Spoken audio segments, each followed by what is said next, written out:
Very often, in our desire to see the elegance of the Bible, we come up with some pattern recognition that maybe we shouldn't come up with. And I think we have to be very careful. And I'd like to show you some pattern recognition today that you should hold me to account concerning.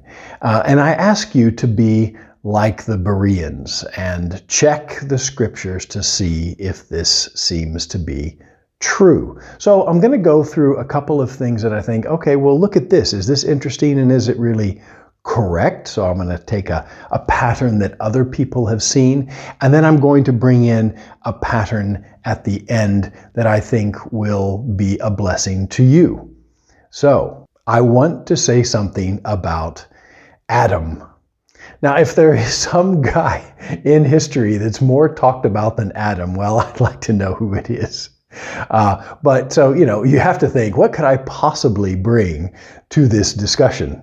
But my original caveat about patterns in the Bible, while good, kind of leaves out the fact that there are patterns in the Bible. I mean, you've got languages that have numbers associated with them and special letters and that kind of thing, and written by the inspiration of God. So if it didn't have any patterns in it, that'd be kind of weird. One pattern that some people see is in the 10 generations from Adam up to Noah. And each of these names has a certain meaning, and putting the names together gives some kind of message, they say. Now, this isn't completely weird. Names do have meanings. If you have read any history books about the American Indians called the Comanches, you will know that their greatest warrior, their greatest chief, was a man by the name of Quanah Parker. His mother had been a captive from the Parker family, and he is always called Quanah Parker, where usually you see an Indian name and then it's almost immediately translated. Here his name is something and it means two wolves, or it means snake bite, or it means big bear, or some of the more famous ones, sitting bull, and this kind of thing. And they never translate the name of Quanah Parker. What does Quanah mean? They do sometimes translate it, but not very often. And the reason is because it has a meaning. And the meaning is stinky. Yes, you heard me right. Stinky, as in whew. Yeah? So here is somebody who's being given the name of Stinky, and they'll just leave it at Quanah, But names do have meanings. My last name is a combination of two Celtic words. One is Gilly, which is a manservant. Usually a gillie is a manservant on a hunt. And Eosa, which is the Celtic word for Jesus. So you put the two together and you get servant of Jesus. It means something. And so I'd be curious, what does your name mean? Well, put it down in the comments if you want to share that. Now, what I'm going to do is go through the 10 names. It's going to take a little bit, but just kind of sit back and we'll walk through them and we'll say some interesting stuff about them. And then we'll see what is the pattern that people see in these 10 names over 10 generations. So we begin with Adam. Good old Adam. And Adam is from Adama, they say. And this is earth, or red earth. And this refers to man coming from earth, being of the dust of the earth. God created him from the dust of the earth. The next one is Seth. Now you remember that Cain killed Abel. So Abel was gone. Seth comes, and his name means appointed. Anything appointed? Well, the relevant verse here is Genesis 4:25. And Adam knew his wife again, and she bore a son and named him Seth. For God has appointed another seed for me instead of Abel, whom Cain killed. So okay, so here's this replacement for Abel. So that's two. The third one is Enosh, and it comes from the root of the Hebrew word anash, to be incurable or to be mortal. And there's a contrast here between Adam being man and of the earth, and Enosh meaning just frail, sort of miserable man. Kenan is next, and here this is the most contentious of all these.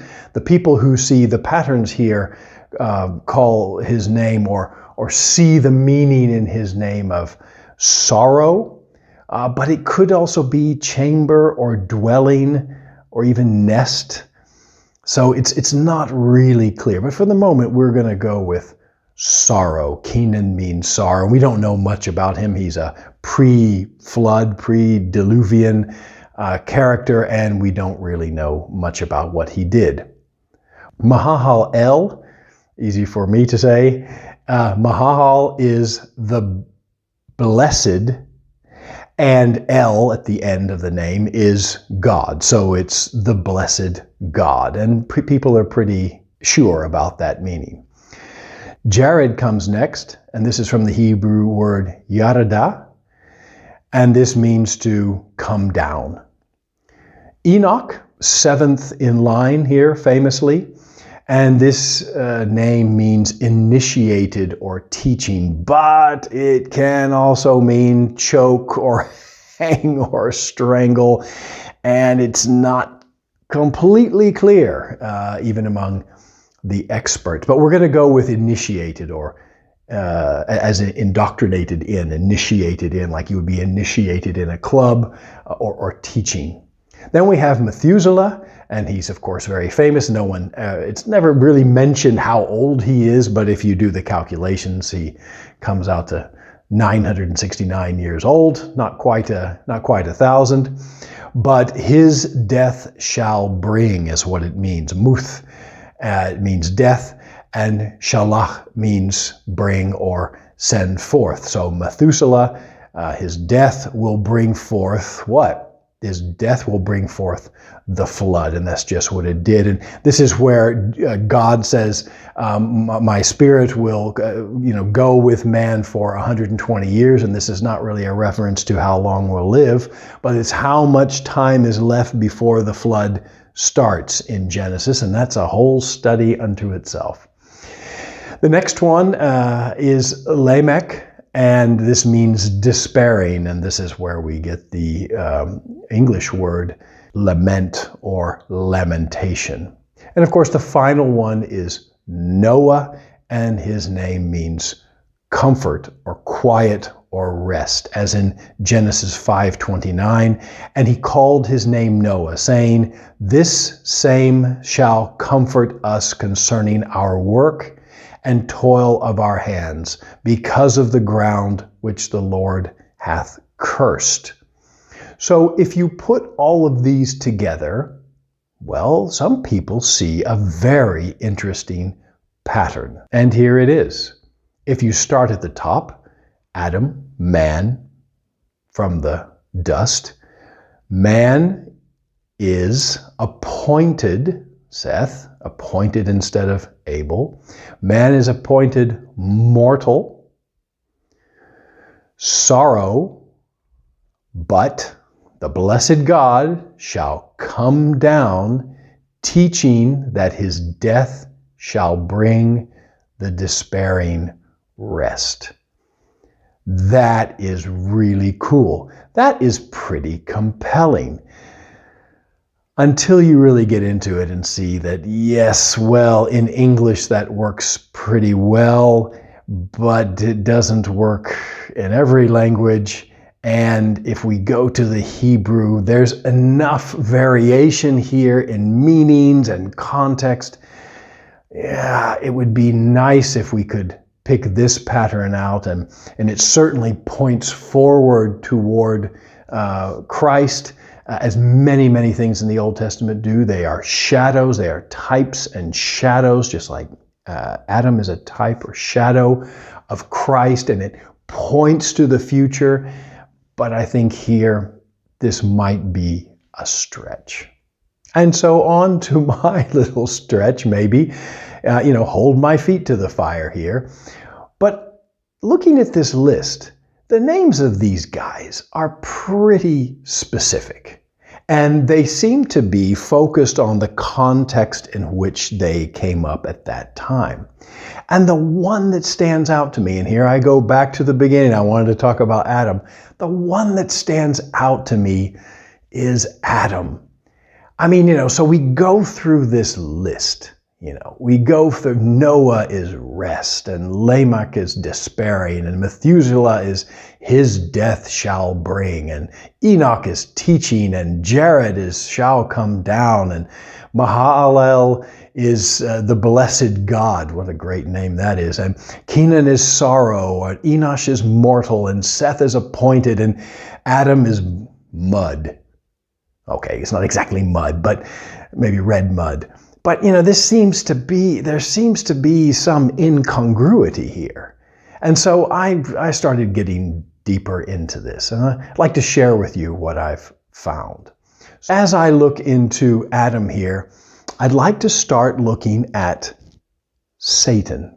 Because when we see Satan in Genesis, and we see this snake come out and talk to Eve, and isn't this all very weird? And should we even believe that it literally happened? I mean, no, we can see it sort of. I believe in a very literal translation of the Bible, literal understanding of the Bible. That doesn't mean that everything in it is just like the words say. For example, famous example, when Jesus says, "I am the door," he is not actually a door, okay? Literally, he is not a door. Literally, he is the way in. I am the gate. I am the door. He is literally the door, but he isn't literally a door. And that's where I'm coming from. So if we look at Satan and his interaction, how he's named here, specifically how he's named, and I'm going to use how he's named and move it over to Adam and see if there's a similar pattern there. They refer to him, the serpent, as Nakosh or Nachshama, and this is a shining one. And of course, if you look at a snake, it's shiny, it's kind of a coppery, a metallic, and no one would miss the connection between this dangerous animal and the angel of light, a beautiful animal, a beautiful creature coming up and talking to Eve. Nakosh, serpent, and seraphim, also used of the living creatures who attended the throne, are used in Numbers 21:8 when Moses makes the serpent, and also in Isaiah 6, verses 2 and 6, the burning one, like a snake bite burns, but also the shining one, the attendants of the throne in heaven. So here we have, let's put them all together, here we have a serpent gleaming, attending royalty, and this would not have been weird to the people of that time. If you look at Pharaoh, what kind of animals attended Pharaoh? Well, you have Anubis, who is the jackal, and you would also have a hawk very often. But if we look, and you can Google this, go look at the crown of Pharaoh, and what is the attending animal right in the middle of it? The serpent. So the serpent in Genesis was not seen as some wiggly little snake that you sort of pick up your kids and run away from. This was a seraphim. This was an attending angel. This was a shining one that had attributes of a snake as well. So all of these things come together and they give a fuller and deeper understanding of who it was that was actually tempting Eve.